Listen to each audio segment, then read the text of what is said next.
Never thought I'd be doing this, but hey, welcome to my channel. My name is Nate and I played Horizon Zero Dawn without skills on normal difficulty. Just as a heads up, I will not be explaining the story of the game, but if you want that, I recommend you go ahead and watch Eurogamer's videos explaining both the events prior and after Aloy being born. So without further ado, enjoy.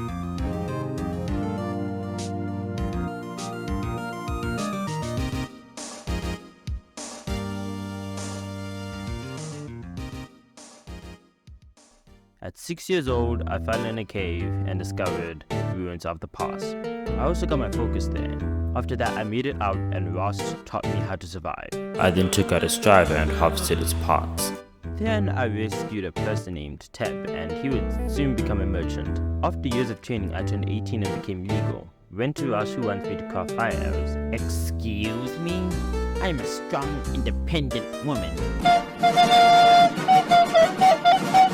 After that, I met Ross again and we went to hunt a sawtooth. I then beat the shit out of it.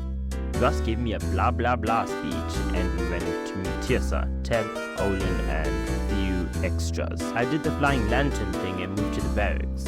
After seeing a few familiar faces, I went to bed in haste to start the proving. The proving starts, I climb a mountain before being tasked to kill a grazer to get a trophy. I did that but boss damaged mine. I'm pretty sure that boss is literally just short for bastard, but eh.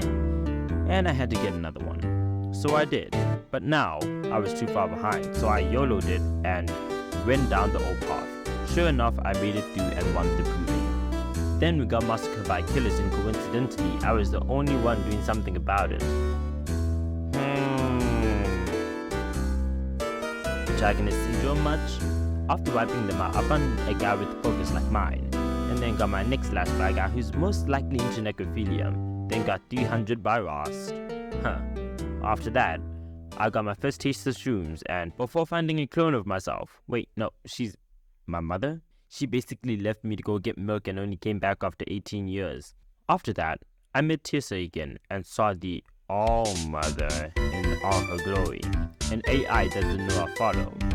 Wow, so AI really did take over the world. This is why I don't like AI, people. After all of that, I was made a secret and then we meet our first corruptor. This is when I really started to see the different skills really make for you in this game. As normally I would be able to do crits on knockdown enemies and take off the parts with my spear. But that isn't happening on this playthrough. After unlocking overrides, I overrided a Strider and Medball. I then went to meet Maria and was on my way to Meridian. But before I passed the gate, I cleared 2 corrupted zones and then passed the gate.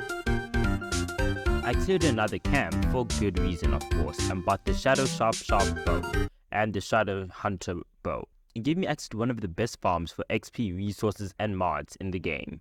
But when looking at the videos of people doing it online compared to me,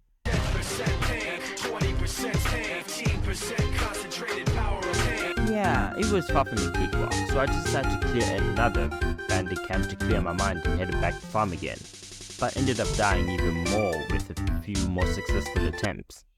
I'm good at video games. I'm good at them. This is when I decided to go through the main quest just to finish them. And this is where recording hell really started for me. From this point onwards, all of the footage you're seeing was recorded in one single take. I repeat, one single take. It was 9 fucking hours long. Let's just get this over with. From there, I met Aaron again and found Olin's house. While I was there, I broke into his basement and saw he was used to get me killed. Aaron asked me to find who killed his sister and I went to settle unfinished business. By unfinished business, I mean the war chief's trail. I found Sona and her gang after tracking them in the mountains. Thereafter, she led me to an excavation site and planned to ambush the killers. In playing old protagonist style games, I went in before they did and went in to kill them all.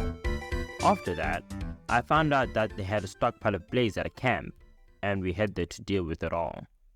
After setting the blaze ablaze, we charged it in and massacred them, and with that, the quest was over. Before I went back to Olin, I went back to the Thunder Jar to farm it some more.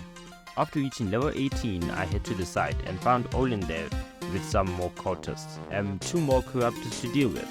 Yay. Turns out, Olin was on my side the entire time and even helped me out before succumbing to old man problems. I decided to let him live and meet Eren for his quest. After helping him out and following him to the battlefield, we found out the truth. Ursa was never killed, but abducted, so we went into awesome territory. There we found the man we were supposed to meet dead, and we went to some warlord's den to find Ursa where she was being tortured. Apparently, this warlord's name is Derval, and we found Ursa, but she still died. Moving on, we went back to Meridian and set up a raid to corner Derval, but ended up finding a farm.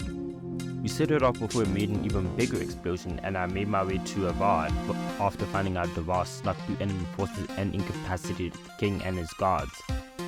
After one of the biggest excuses of a boss fight, I then ended up fighting Glint Hearts. Fun! After taking them down, I talked to Eren, and he finally gets some closure, ending the quest. Soon after, I continued through the main quest and we met our first Deathbringer, or rather, Horus. After taking everyone down, I then ventured into a bunker and learned about a few remains of the past. It was also there where I met Silence, a voice in my head, now a person. Am I still high on shrooms? I went to Grave Horde, and after wiping out even more cultists, I then found out more information about the past. Another Horus was made right in front of my eyes, and after taking it out, we see even more recordings of the past. It was finally time to infiltrate the cultist base and take down the Focus Network. After setting up camp and talking to Silence, I tried to sneak in, but failed multiple times. So I pulled the Dark Souls and ran past them because they were not worth my time. After making it to the network, Hades woke up before I took it down. But at the same time, I alerted everyone and ran past them. I think this is the only time where the game actually wanted you to run past enemies in the game, but that's just my opinion. As if I hadn't had enough fetch quests already, Silence sent me to another bunker, this time in Shadow Carja territory. After entering and in turn alerting the enemy that I'm there, we found out where the name of the game came from. After getting ambushed multiple times, I get the Alpha Registry and try to make it up before I get ambushed again. What is up with me getting ambushed in this game? I wake up in the middle of an arena and hello, handsome. Helis and I spoke about his motivations, and I have to say, when I first played this game 5 years ago, I had absolutely no idea what the story was even about. My 11-year-old brain at the time functioned like a 5-year-old playing COD, shoot shit up, and have no interest in the story whatsoever. But of course, I grew out of that phase thanks to Bloodborne lore and Vati video. His motivations are clear as he is the same as us, curious, but he just has the difficulty of letting that knowledge get to his head. He's basically the reincarnated version of Ted Faro. Pharaoh? Forget it. Sometimes I get carried away with everything, and I like to discuss the villains of a narrative-driven story of a game. I know that this is a challenge and not a villain analysis, so if you want me to make another video or challenge discussing video game things, I will gladly do so. Plus, it's much better than playing through an entire game and having to edit and voice over and such. So I'd much rather just do that. After destroying my focus, he dropped me into the pit to fight. And after using my brain, not brawn, I got my equipment, and in the last minute, Silence came in clutch and bailed me out in the nick of time. I head back to the Embrace and took down every enemy in sight, before going into the final bunker and finding out the truth to override everything. I head to the location of the Master Override and crafted the best spear in the world, and made my way to Meridian, in preparation of the war about to come. Surprise, surprise, Helis was also there. And after taking him out, I head to the battlefield. Yet another surprise, he wasn't alone, and he found the beefiest Horus imaginable. Still, I take it down, deactivated Hades, and once and for all, I am done. I ended the run at level 31 with 49 skill points to be had.